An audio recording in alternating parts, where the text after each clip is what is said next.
बिस्मिल्लाहिर्रहमानिर्रहीम। अस्सलामुअलैकुम व्यूवर्स, मैं हूं आपका मेज़बान अबू बकर और आप देख रहे हैं FH रिव्यूज़। नाजरीन, कुल्लूस उस्मान सीरीज़ की किस्त नंबर 45 ने स्क्रीन पर आते ही तहलका मचा दिया और अब तक की दिलचस्प और ज़बरदस्त किस्त करार पाई।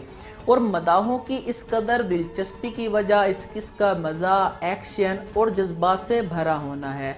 और ऐसा लगता है कि सरदार बनने के बाद उस्मान बे का सख्त इम्तिहान शुरू हो चुका है और इस किस्त ने शुरू से लेकर आखिर तक अपने मदाहों को शदीद तजस्सुस में रखा और एक ऐसे मकाम पर इख्तिताम पजीर हुई जहां उस्मान बे, साउची बे और बाला खातून सख्त मुश्किल में फंसे हुए हैं और देखने वाले भी परेशान हैं कि आखिर कौन किसे बचाएगा। आपको हम बताएंगे कि उस्मान बे और बामसी बे निकोला के हाथों आखिर कैसे बचेंगे।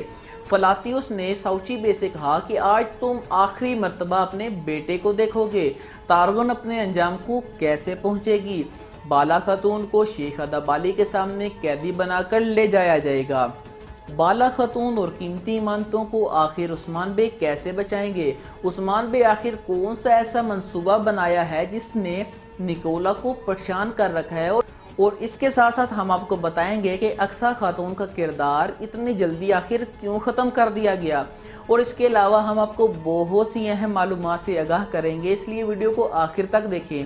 और अगर आपने अभी तक हमारा चैनल सब्सक्राइब नहीं किया तो जाएं फ़ौरन हमारा चैनल सब्सक्राइब करें ताकि आने वाली हमारी हर अपडेट आप तक पहुंच सके।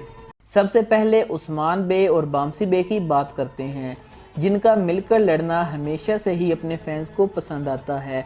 गुज़िश्ता किस्त में बामसी बे को एक हाथ से लड़ता देखकर फैंस उदास तो बहुत हुए मगर उनके हौसले ने मुतासिर भी बहुत किया। आखिर निकोला अपना तेज़ दिमाग इस्तेमाल करते हुए उस्मान बे को एक ज़बरदस्त घात में फंसाने में कामयाब हो गया।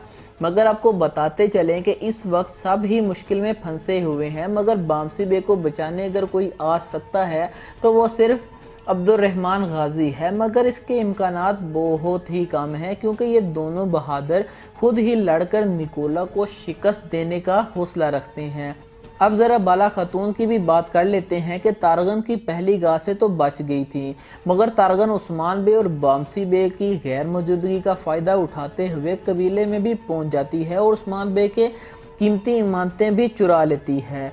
हमने आपको बताया था कि वो बाला खातून को कैद करके ले जाएगी। शेख अदाबाली बहुत अरसे बाद वापस आए हैं, मगर जब वो ये अपनी आंखों से मंजर देखेंगे तो ये काफ़ी जज्बाती मंजर होगा। यहाँ तारगन इमानतें और उस्मान बे के करीबी अपने साथ ले जाएगी। अब बात करते हैं कि कीमती इमानतों और बाला खातून को बचाने के लिए उस्मान बे क्या करते हैं। व्यूवर्स, उस्मान बे को निकोला ने ही बता दिया था कि तारगन कबीले में है और कीमती इमानतें चुरा लेगी। हमारे ख्याल में उस्मान बे भी इस मर्तबा बड़ा जाल बिछाएंगे। कीमती इमानतें और बाला खातून को बचाने में गोगतो उस्मान बे की बहुत मदद करेंगे। इस मंसूबे का इख्तिताम तारगन की मौत पर होगा। गोगतो उस्मान बे को बाला खातून तक पहुंचाएंगे और बाला खातून की हिफाजत भी करेगा। जहां तारगन का इख्तिताम हुआ उसके साथ साथ अक्सा भी रुखसत हो गई, बाला खातून की जान बचाते बचाते। मगर आपको बताते चलें कि बहुत जल्द ही मलन खातून अब हमारे सामने होगी। अक्सा का किरदार भी इसीलिए ख़त्म कर दिया गया क्योंकि अब मलन खातून को जल्द ही सामने लाया जाएगा। मगर जहां कबीले वाले तमाम तर परेशानियों से आहिस्ता आहिस्ता बाहर निकलते जा रहे हैं, वहीं दुमरुल एल्ब भी शहीद हो गई, यानी उस्मान बे का एक अच्छा साथी रुखसत हो गया। जी, इसी के साथ मैं इजाज़त चाहता हूँ और आपको हमारी ये वीडियो कैसी लगी अपनी राय हमें कमेंट बॉक्स में ज़रूर दें और हमारी इस वीडियो को लाइक करें और हमारे चैनल को सब्सक्राइब करें ताकि आने वाली हमारी हर अपडेट आप तक पहुँच सके। शुक्रिया, अल्लाह हाफिज़।